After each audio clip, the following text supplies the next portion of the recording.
Kırgızstanyň Batken regionunda yerli ýaşaýjylar goňşy Täjikistany Woruh Täjik anklawy bilen birleşdirýän ýoly böwütlediler. Munyň öňü tirasynda Täjikistanyň serhetçileri Täjik anklawynyň golaýyndaky dawaly giňişlikde guruluşyp geçýän ýere Kırgızstanyň ýük maşinalaryny goý bermediler.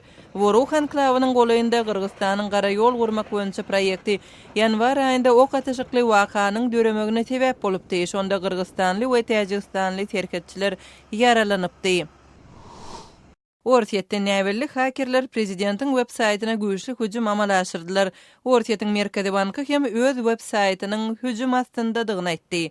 Bu habar Ortiýetiň hökümetiniň Kremli tanqid etmek bilen tanalýan 4 web saýty gadagan etmeginiň ertesi peýda boldy. Şeýle-de häkimetler meşhur opozisiýon şahsiýet Aleksey Navalnyň bloklaryny çap edýän web saýty çäklendirdiler.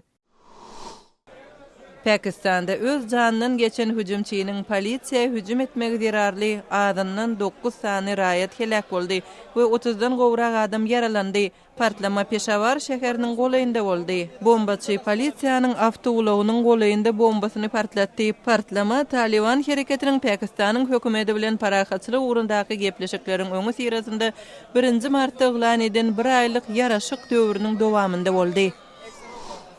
Gürjistanda sonugat we arheologiýa boýunça bilermenleri hökümetiň Sarkisi Kaçagiani altyn gorunda mineral serişdeleriniň önümçiligine ruhsat berýän kararyna garşy protest geçirýärler. 5000 ýyllyk taryhyna eýe bolan bu kän dünýäniň iň gadymy altyn gory hasaplanýar.